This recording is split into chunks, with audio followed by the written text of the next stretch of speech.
প্রিয় ছাত্রছাত্রীবৃন্দ, আজ আমি অষ্টম শ্রেণীর সংস্কৃত ব্যাকরণ থেকে শব্দরূপ পড়াবো। আজকের বিষয় সাধু শব্দ। সাধু কথার অর্থ হচ্ছে সজ্জন ব্যক্তি। এই সাধু শব্দ পড়বার আগে আমাদের কয়েকটা বিষয় জেনে নিতে হবে। শুধু সাধু শব্দ বলে নয়, যে কোনো শব্দরূপ পড়ার আগেই আমাদের কয়েকটা বিষয় আগে ভালো করে জানতে হবে। সেটা হচ্ছে, প্রথম হচ্ছে কোন কারন্ত শব্দ, দ্বিতীয় হচ্ছে যদি সে স্বরান্ত শব্দ হয় তাহলে সে কোন স্বরান্ত এবং কোন লিঙ্গ। দেখো, সাধু শব্দ আমরা কোন কারন্ত, অন্ত মানে হচ্ছে শেষ, শেষে কোন কার আছে এটা জানতে গেলে প্রথমেই বর্ণ বিশ্লেষণ করে নিতে হবে শব্দটাকে। আমি দেখো বর্ণ বিশ্লেষণ করে নিয়েছি। সাধু সহসন, এর সাথে আকার যোগ আছে সা, তো সহসন যোগ আ সা, তারপরে ধু আছে, ধু সমান কি ধহসন যোগ হস্যু। তাহলে অন্তে আমরা কাকে পাচ্ছি? স্বরবর্ণকে পাচ্ছি। কোন স্বরবর্ণ? হস্যু। অন্তে আমরা হস্যুকারকে পাচ্ছি। যেহেতু অন্তে হস্যুকারকে পাচ্ছি, তাহলে এ স্বরান্ত শব্দ। এইবার দ্বিতীয় পয়েন্টে আমরা দেখেছিলাম স্বরান্ত শব্দ যদি হয় তাহলে কোন স্বরান্ত, তাহলে এ স্বরান্ত শব্দ। কিন্তু কোন স্বরান্ত সেটা আমাকে জানতে হবে। তোমরা নিশ্চয়ই জানো স্বরবর্ণ দু প্রকারের হয়, একটা হ্রস্ব স্বরান্ত, একটা দীর্ঘ স্বরান্ত। এই হ্রস্ব স্বরান্ত শব্দ কাকে বলে? যে স্বরবর্ণ উচ্চারণ করতে কম সময় লাগে তাদেরকে হ্রস্বস্বর বলা হয়। যেমন চারটে বর্ণ আছে হ্রস্ববর্ণ, মনে রাখবে, অ, হস্যই, হস্যু, ঋ। এছাড়া লিকারকেও হ্রস্বস্বরের মধ্যে ধরা হয়, কিন্তু লিয়ের ব্যবহার তো বর্তমানে হয় না, তাই আমরা চারটে বর্ণকেই মনে রাখবো, চারটে স্বরবর্ণ মনে রাখবো। এরা হচ্ছে হ্রস্বস্বর। আবার আমি রিপিট করছি, অ, হস্যই, হস্যু, ঋ। বাকি যে স্বরবর্ণগুলো আছে প্রত্যেকটা স্বরবর্ণই কিন্তু দীর্ঘস্বরের অন্তর্গত। তাহলে দীর্ঘ স্বরান্ত কাকে বলে? দীর্ঘ স্বরান্ত বর্ণ কাকে বলে? দীর্ঘ স্বরান্ত হচ্ছে যে স্বরবর্ণ উচ্চারণ করতে বেশি সময় লাগে তাকে দীর্ঘস্বর বলা হয়। তাহলে হস্যু কারটা যেহেতু স্বরান্ত, তো আমি হস্যুকারকে কোন স্বরের মধ্যে ফেলেছি? হ্রস্ব স্বরের মধ্যে। তাহলে 2 নম্বর পয়েন্টে আমরা সাধু শব্দ কোন স্বরান্ত লিখব? সাধু শব্দ হচ্ছে হ্রস্ব স্বরান্ত।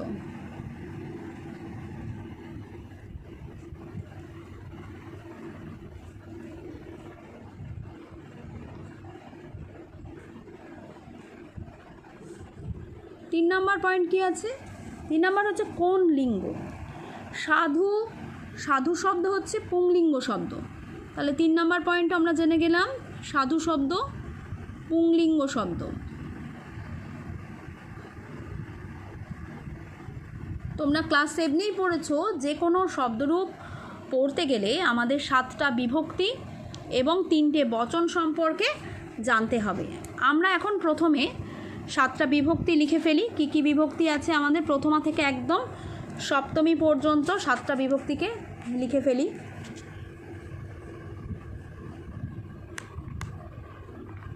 প্রথমা, দ্বিতীয়া, তৃতীয়া, চতুর্থী, পঞ্চমী, ষষ্ঠী এবং সপ্তমী। এই হচ্ছে আমাদের 7টা বিভক্তি। বচন ক প্রকার বলেছি? বাংলাতে বচন হচ্ছে তোমার 2 প্রকার, এক বচন আর বহু বচন। কিন্তু সংস্কৃতের বচন হচ্ছে 3 প্রকার, এক বচন, দ্বিবচন এবং বহু বচন। এক বচন,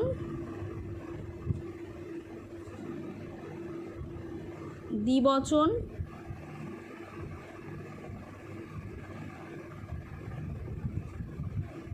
এবং বহু বচন।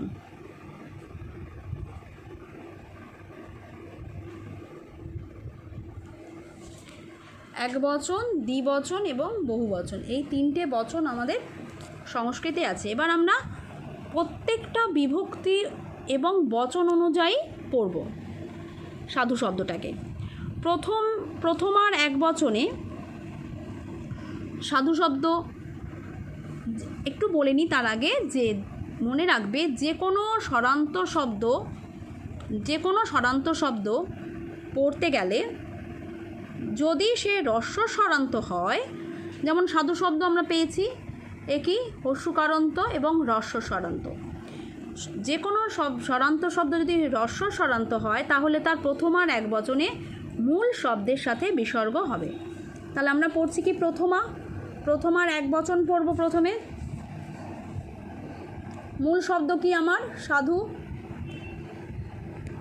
তাহলে কি বলেছি মূল শব্দের সাথে বিসর্গ হবে যদি সে হ্রস্ব স্বরান্ত হয়। তাহলে হ্রস্ব স্বরান্ত, তাই এক বচনে আমি বিসর্গ দিলাম সাধু।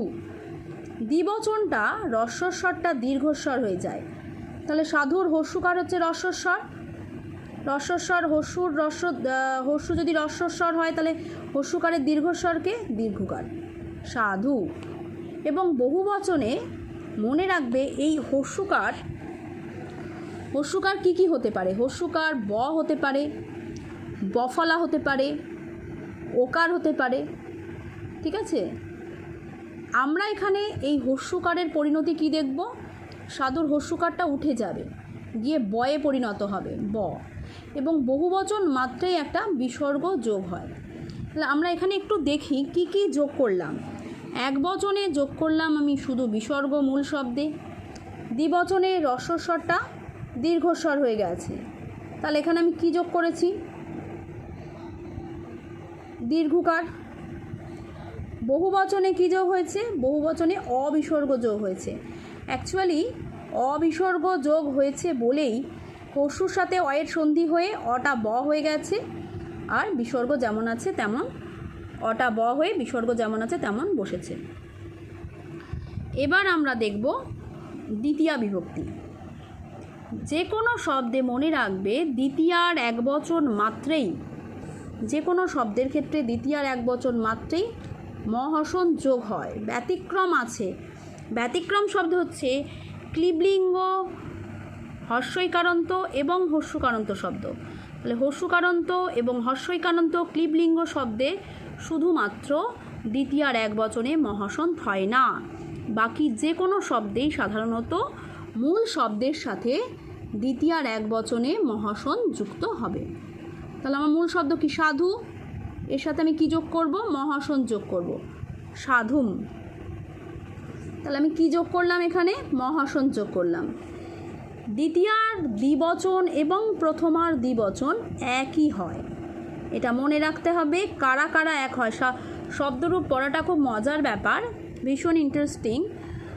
খুব কম পড়ে অনেক বেশি মনে রাখা যায় যে পদ্ধতি দ্বারা, সেই পদ্ধতিটাকে ভালো করে আয়ত্তে আনতে হবে। দেখো যেমন আমি বললাম, যদি আমরা প্রথমার দ্বিবচনটা শিখে ফেলতে পারি তাহলে প্রথমার দ্বিবচনটা একই হবে, তাহলে শিখতে সমস্যা নেই। এবার দেখো বহুবচন। আমি বলেছি যে সাধু শব্দ হচ্ছে হ্রস্ব স্বরান্ত শব্দ, হ্রস্ব স্বরান্ত শব্দ। যে কোনো হ্রস্ব স্বরান্ত শব্দ দ্বিতীয়ার বহুবচন এবং ষষ্ঠীর বহুবচনে সবসময় কি হয়, হ্রস্বস্বর দীর্ঘস্বর হয়ে যায়। আমরা একটু আগে শিখেছি হস্যকারের দীর্ঘবর্ণকে দীর্ঘকার, এই যে তোমরা দেখেছো দ্বিবচনে হস্যকারটাকে আমি দীর্ঘকার বানিয়েছি।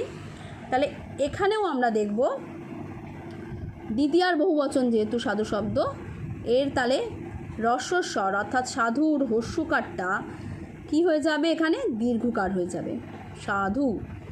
এবং যেহেতু এ পুংলিঙ্গ শব্দ, যে কোনো স্বরান্ত পুংলিঙ্গ শব্দের ক্ষেত্রে ভালো করে মনে রাখবে, যে কোনো স্বরান্ত পুংলিঙ্গ শব্দের ক্ষেত্রে দ্বিতীয়ার বহুবচনে দন্তন্য হসন যুক্ত হয়। তাহলে এখানে আমি দন্তন্য হসন যুক্ত করব সাধুন। তাহলে আমি কি যোগ করলাম, এখানে দন্তন্য হসন। আর এই নিয়মটা মনে রাখতে হবে, পারলে খাতাতে লিখে রাখবে যে হ্রস্ব স্বরান্ত শব্দ দ্বিতীয়া এবং ষষ্ঠীর বহুবচনে দীর্ঘস্বর হয়ে যায়। যদি পুংলিঙ্গ শব্দ হয় তাহলে দ্বিতীয়ার বহুবচনে দন্তন্য হসন যুক্ত হয়। এবার চলে যায় তৃতীয়া বিভক্তিতে। তৃতীয়া বিভক্তির এক বচন, মূল শব্দ আমার কি সাধু। সাধারণত তৃতীয়ার একবচন মাত্রেই একটা আকার যোগ হয়, কিন্তু দেখো অলরেডি ধয়ের সাথে হস্যকার যোগ আছে, আকার আমি এখানে যুক্ত করতে পারছি না, যে দুটো স্বরবর্ণ কখনোই একটা ব্যঞ্জনবর্ণের সঙ্গে যুক্ত হতে পারে না। তো আমি কি করব, একটা দন্তন্যকে এক্সট্রা নিয়ে আসব, তার সাথে আকারটা যোগ করে দেব। তাহলে কি হলো, সাধু না। তাহলে আমি এখানে কি যোগ করলাম, আ যোগ করলাম।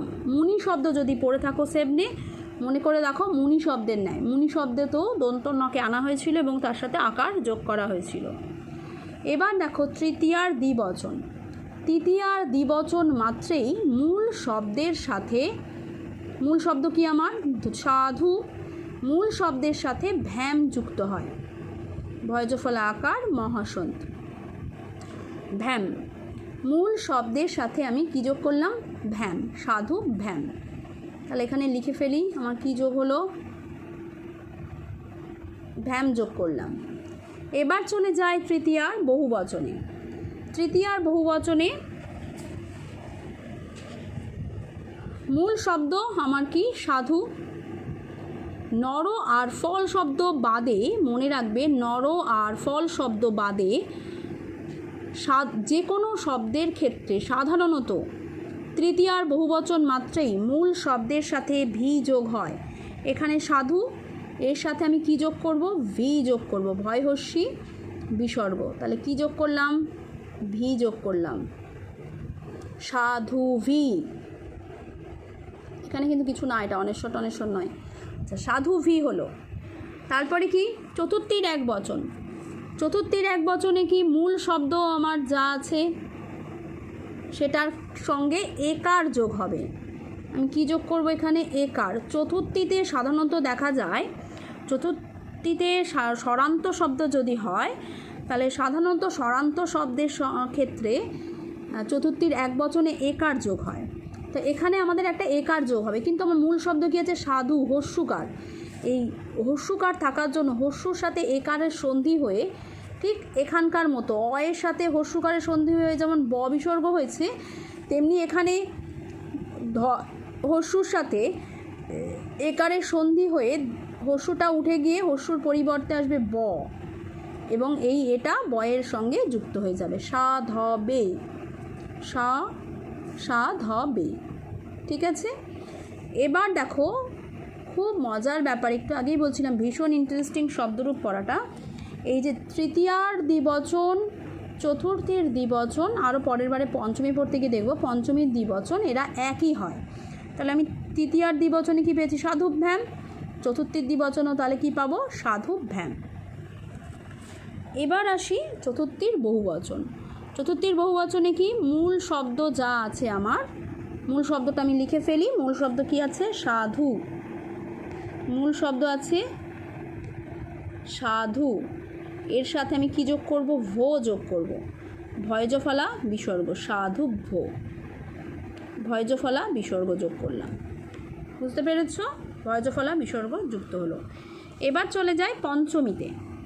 পঞ্চমীর এক বচন, মূল শব্দ কি আছে আমার, সাধু, কিন্তু ওই যে আমি একটু আগে বলেছিলাম হস্যকার কি কি হতে পারে, হস্যকার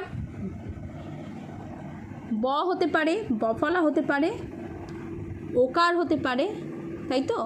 তো এখানে হস্যকার কি হচ্ছে, হস্যকার উঠে যাবে, উঠে গিয়ে এর পরিবর্তে ওকার যোগ হবে।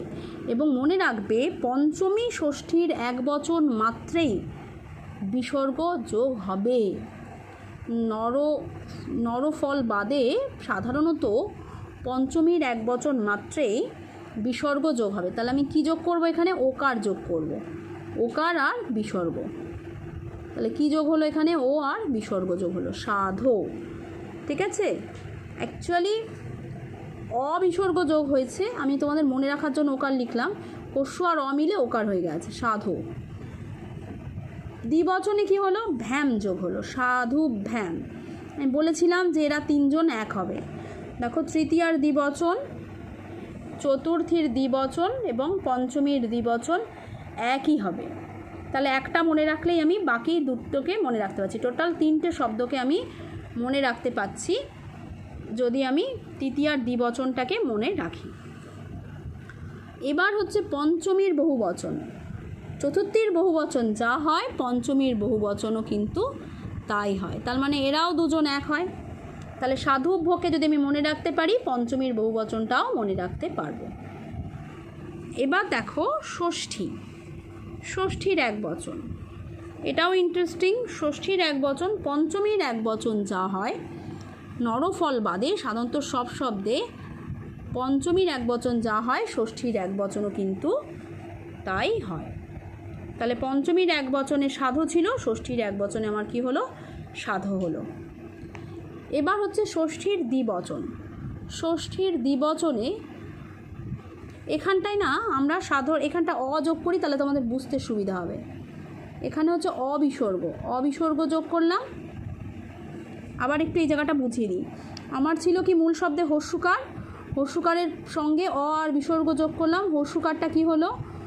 অয়ের সাথে সন্ধি হয়ে ওকারে পরিণত হলো। ঠিক আছে, এইবার আমরা চলে যাব ষষ্ঠীর দ্বিবচন। যে কোনো শব্দে ষষ্ঠীর দ্বিবচন মাত্রেই ওকার আর বিসর্গ যোগ হয়। আগে কি যোগ হয় সেটা লিখে নিই, ও আর বিসর্গ যোগ হয়। ঠিক আছে, ওকার বিসর্গ যোগ হয়। এখানে এই সাধু শব্দের ক্ষেত্রে আমরা দেখব এটা ধয় বয় ওকার হয়ে যাবে। হস্যুকারটা ধয় বয় ওকার বিসর্গ হয়ে যাবে।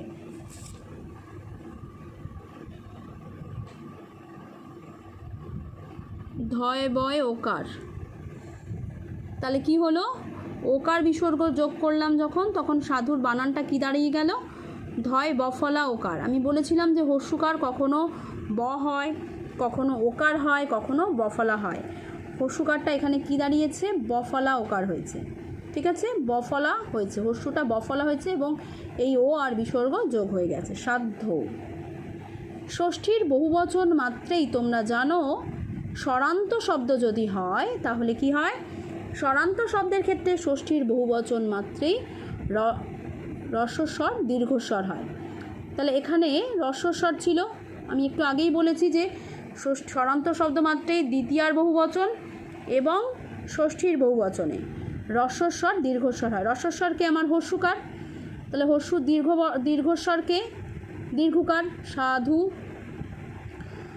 আর স্বরান্ত শব্দ হলেই তার ষষ্ঠীর বহুবচনে নাম যোগ হয়। যেহেতু এ স্বরান্ত শব্দ অর্থাৎ অন্তে স্বরবর্ণ আছে, তাই এর ক্ষেত্রেও কিন্তু নাম যোগ হলো, সাধু নাম। ঠিক আছে, সাধু নাম। তাহলে আমরা এখানে কি যোগ করলাম? নাম যোগ করলাম। আর এটা মনে রাখতে হবে যে রস্বস্বরটা দীর্ঘস্বর হয়েছে ষষ্ঠীর বহুবচনে। এবার আসবো সপ্তমীর এক বচনে।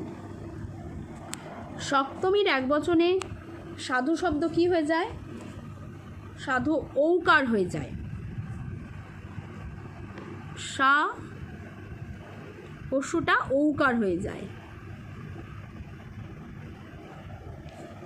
তাহলে আমি এখানে কি যোগ করছি? ঔকার যোগ করছি। সাধুটা তাহলে কিসে পরিণত হলো? ঔকারে পরিণত হলো, সাধৌ। বোঝা গেল? ঔ, শুধু ঔ হলো। ষষ্ঠী এবং সপ্তমীর দ্বিবচন সব সময় এক হয়। তাহলে ষষ্ঠীর দ্বিবচন আমরা কি পেয়েছি?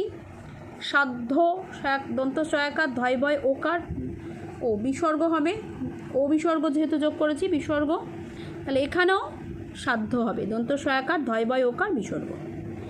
সপ্তমীর বহুবচন মাত্রেই তোমরা জানো যে সপ্তমীর বহুবচন মাত্রেই কি হয়? সুযোগ হয় মূল শব্দের সাথে। মূল শব্দ মান কি? সাধু হস্যুকার, এরপরে সুযোগ হবে। অ্যাকচুয়ালি সু বানানটা হচ্ছে দন্ত সহ সু, কিন্তু তোমরা যদি জানো ভালো কথা, যদি না জানো তো মনে রাখবে যে অকার আকারের পরে সাধারণত দন্ত স যোগ হয়, অকার আকার ভিন্ন বর্ণের পর পেট কাটা স যোগ হয়। তাহলে এখানে দেখো অকার আকার ভিন্ন বর্ণ কে আছে? হস্যুকার আছে, অকারও নেই আকারও নেই। তাহলে এর পরে যে সযোগ হবে তাহলে নিশ্চয়ই সে কোন স হবে? পেট কাটা স হবে। আমি আবার বলছি, এই পয়েন্টগুলো যেগুলো আমি বলছি তোমাদের মুখে, পারলে খাতাতে লিখে রাখবে। এগুলো সমস্ত শব্দের ক্ষেত্রেই কিন্তু প্রযোজ্য হবে। যে কোনো শব্দ পড়তে গেলেই তোমরা এর প্রয়োগ পাবে, এবং এগুলো ঠিকঠাক অ্যাপ্লাই করতে পারলে নিজে নিজেই তৈরি করে ফেলতে পারবে শব্দরূপ। তাহলে কি দেখো কি বললাম, যে মূল শব্দের সাথে সপ্তমীর বহুবচনে সু যোগ হয়, বানানটা কি দন্তস্ব হস্যু, কিন্তু আমরা যখন এই সাধু শব্দের সাথে দন্তস্ব হস্যু সু যোগ করবো তখন এর রূপ চেঞ্জ হয়ে যাবে। কেন? কারণ সাধু বানানটা হচ্ছে হস্যুকার। আমরা জানি অকার আকারের পর দন্তস্ব হয়, অকার আকার ভিন্ন বর্ণের পর পেট কাটা স হয়। এখানে দেখো অকারও নেই আকারও নেই, কোনকার আছে অন্তে? হস্যুকার আছে। তাহলে এরপর ন্যাচারালি কী হয়ে যাবে? হস্যুকার হয়ে যাবে, এই পেট কাটা স হয়ে যাবে, দন্তস্বটা পেট কাটা স হয়ে যাবে। তাহলে কি হলো? পেট কাটা স হস্যু, সাধু সু।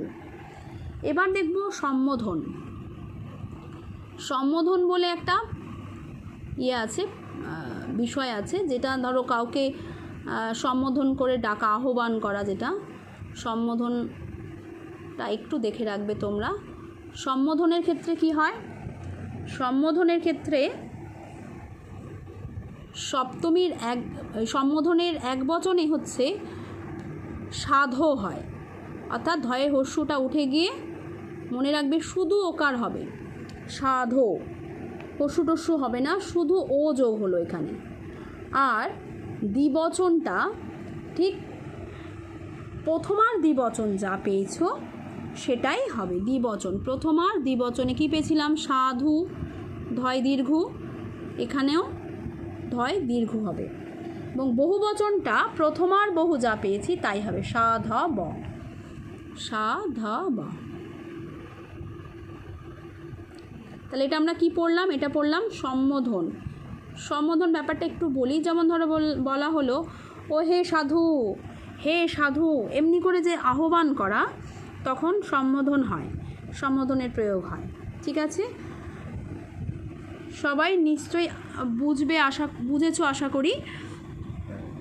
যদি কারোর কোনো রকম সমস্যা হয় এই শব্দরূপটা বুঝতে, তাহলে আমাকে কমেন্ট বক্সে অবশ্যই লিখে জানাবে। আমি চেষ্টা করব তোমাদের সমস্ত প্রশ্নের সঠিক উত্তর দেবার। এখন আমরা এই সাধু শব্দের বাংলা মানেটা একটু দেখে নিই। দেখো, এই বাংলা মানে জানার আগে একটা ছক তোমাদের অবশ্যই জানতে হবে, সেটা হচ্ছে 7টা বিভক্তি এবং এই 3টে বচন, 7টা বিভক্তি অনুযায়ী লক্ষণগুলো। প্রত্যেকটা বিভক্তির একটা করে লক্ষণ আছে, সেই লক্ষণগুলো যদি মনে রাখতে পারি আমরা, তাহলে কিন্তু আমরা বাংলা মানেটা অনায়াসেই করে ফেলতে পারবো। আমি একটু মুখে মুখে বলে দিচ্ছি। দেখো, প্রথমা বিভক্তি ক্ষেত্রে লক্ষণ হচ্ছে অ বা শূন্য, অর্থাৎ অ বা শূন্য মানে কোনো চিহ্ন নেই। লক্ষণ কথার অর্থ হচ্ছে চিহ্ন। তাহলে মূল শব্দ আমার যা বাংলা মানে তাই বসিয়ে দেবো, শুধু বচনগুলো কিন্তু যোগ করে দিতে হবে মূল শব্দের সাথে। তাহলে সাধু মানে কি বলেছি? সজ্জন ব্যক্তি, সজ্জন ব্যক্তি বলেছিলাম সাধু মানে। তো আমরা যখন প্রথমার এক বচনের বাংলা মানে পড়ব, তখন বাংলা মানেটা কি দাঁড়াবে? প্রথমার এক বচনে বাংলা মানে দাঁড়াবে যে একজন সাধু। এটার বাংলা মানে তাহলে কি হবে? একজন সাধু, যেহেতু এক সাধু বা একজন সজ্জন ব্যক্তি। ঠিক আছে, বাংলাটাই বলি, একজন সজ্জন ব্যক্তি। এবার আমরা দ্বিবচন পড়ব। প্রথমার দ্বিবচন ওই একই, কোনো লক্ষণ বা চিহ্ন নেই, তাহলে হবে, যেহেতু দ্বিবচন তাহলে একটা দুই কথা জোড়া লাগাবো। সাধু, কজন সাধু? তাহলে দুজন, অর্থাৎ দুজন সজ্জন ব্যক্তি। এবার আসবো বহুবচনে। বহুবচনে সাধবা, তাহলে বহুবচনেও কোনো চিহ্ন যোগ করতে পারবো না। বহু মানে কি? অনেক, তাহলে অনেক সজ্জন ব্যক্তি বা সজ্জন ব্যক্তিরা। ঠিক আছে, সজ্জন ব্যক্তিরা। এবার চলে যায় দ্বিতীয়ার বাংলা মানেতে। দ্বিতীয়া বিভক্তির বাংলা মানে, দ্বিতীয়ার এক বচনে আমরা কি পেয়েছি? সাধুম। তাহলে সাধুমের বাংলা মানে দেখো, সাধুম এই আগে বাংলা মানে দেখার আগে বলেছি যে আমাদেরকে ওই লক্ষণগুলো জানতে হবে। মনে রাখবে, দ্বিতীয়ার লক্ষণ হচ্ছে কে রে, কে রে। তো আমরা এখানে কে কে লক্ষণটাকে নিতে পারি এক বচনে। তাহলে এইটা সবসময় মনে রাখবে যে প্রথমা বিভক্তির এক বচনে, দ্বিবচনে এবং বহুবচনে আমরা যে পদগুলো পেয়েছি তার সাথেই বিভক্তি অনুযায়ী প্রত্যেকটা লক্ষণ যদি জোড়া লাগিয়ে দিই তাহলেই প্রতিটা বিভক্তির বাংলা মানে হয়ে যাবে। আবার বলছি, ধরো প্রথম আর একবচনে আমরা কি পেয়েছিলাম? একজন সজ্জন ব্যক্তি। আমি দ্বিতীয় বিভক্তির লক্ষণ কি বললাম? কে। তাহলে ওই একবচনে আমি কি করব? যা পেয়েছি প্রথম আর একবচনে বাংলা মানে, তার সাথে শুধু কে যোগ করব, তাহলে আমার দ্বিতীয় আর একবচনের বাংলা মানে হয়ে যাবে। তাহলে প্রথম আর একবচনে আমি পেয়েছিলাম একজন সজ্জন ব্যক্তি, তাহলে দ্বিতীয় আর একবচনে আমি কি লাগাবো? একটা কে যোগ করব তার সাথে, একজন সজ্জন ব্যক্তি কে। দ্বিতীয় আর দ্বিবচন আমরা যা প্রথম আর দ্বিবচনে বাংলা মানে পেয়েছি দুজন সজ্জন ব্যক্তি, তাহলে এর সঙ্গে কে লাগিয়ে দেবো? দুজন সজ্জন ব্যক্তি কে। বহুবচনে পেয়েছিলাম সজ্জন ব্যক্তিরা, তাহলে বহুবচনে দ্বিতীয়তে বাংলা মানে কি দাঁড়াবে? সজ্জন ব্যক্তিদের কে। সজ্জন ব্যক্তিদের কে। এবার চলে আসি তৃতীয়ার লক্ষণ দ্বারা দিয়া কর্তৃক। দ্বারাটা নিই আমরা। তাহলে এই একবচনে যা পেয়েছি প্রথমাতে একজন সজ্জন ব্যক্তি, তার সাথে দ্বারা যোগ করব, একজন সজ্জন ব্যক্তির দ্বারা। তাহলে দ্বিবচন একইভাবে দুজন সজ্জন ব্যক্তির দ্বারা। বহুবচন সজ্জন ব্যক্তিদের দ্বারা। তৃতীয়ার লক্ষণ হয়ে গেল। এবার আসবো চতুর্থীর লক্ষণ। চতুর্থীর লক্ষণ কি? কে বা জন্য। এবার কেটাকে আমরা এই কারণেই এখানে ব্যবহার করব না। কে কখন ব্যবহার করা হয় চতুর্থীতে? যখন কাউকে নিঃস্বার্থভাবে দান করা বোঝায়। যেমন ধরো তুমি ভিখারিকে অন্ন দিচ্ছ, তার ভিখারিকে অন্ন বা ভাত দিচ্ছ, এই যে নিঃস্বার্থভাবে ভিখারিকে দিচ্ছ, নিশ্চয়ই ভিখারিকে ভাত দিয়ে আবার কেড়ে নেবে না, তাহলে ভিখারিকে দান করা হচ্ছে নিঃস্বার্থভাবে দান। সেই ক্ষেত্রে আমি ভিক্ষুককে ভাত দিচ্ছি, তাহলে এই কেটা হচ্ছে সম্প্রদান বোঝাচ্ছে, ঠিক আছে? এখানে কে আমি ব্যবহার করতে পারছি। বাট এখানে দেখো তোমার কোনো নির্দিষ্ট দান অর্থটা বোঝাচ্ছে না, শুধু একটা শব্দ দেওয়া আছে, এর দ্বারা দান করা অর্থ বোঝায় না। তাই আমরা কেটাকে অ্যাভয়েডই করব, আমরা কে লিখবো না এখানে লক্ষণে, আমরা কি লিখব? জন্য কথাটা ব্যবহার করব। তাহলে সাধু শব্দের চতুর্থীর একবচনের বাংলা মানে কি হবে? যা প্রথম আর একবচনে পেয়েছি তার সাথে শুধু জন্য লাগাবো, তাহলে একজন সজ্জন ব্যক্তির জন্য। দ্বিবচনে কি হবে? দুজন সজ্জন ব্যক্তির জন্য। বহুবচনে কি হবে? অনেক সজ্জন ব্যক্তিদের জন্য। সজ্জন ব্যক্তিদের জন্য। এবার চলে যায় পঞ্চমী। পঞ্চমীর লক্ষণ কি? হইতে থেকেছে। সাধু ভাষা সবসময় তোমরা বর্জন করবে, চলিত ভাষায় সবসময় লিখবে। তাহলে আমরা থেকে কথাটা ব্যবহার করি, একজন সজ্জন ব্যক্তির থেকে। দ্বিবচনে তাহলে কি হবে? দুজন সজ্জন ব্যক্তির থেকে। বহুবচনে সজ্জন ব্যক্তিদের থেকে। এবার হচ্ছে ষষ্ঠী। ষষ্ঠীর একবচন। ষষ্ঠীর লক্ষণ কি? র এর। তাহলে একজন সজ্জন ব্যক্তির, দ্বিবচনে দুজন সজ্জন ব্যক্তির, বহুবচনে সজ্জন ব্যক্তিদের। এবার আসি, ষষ্ঠী হয়ে গেল। সপ্তমীর একবচন। সপ্তমীর লক্ষণ এতে মধ্যে অন্তস্থ।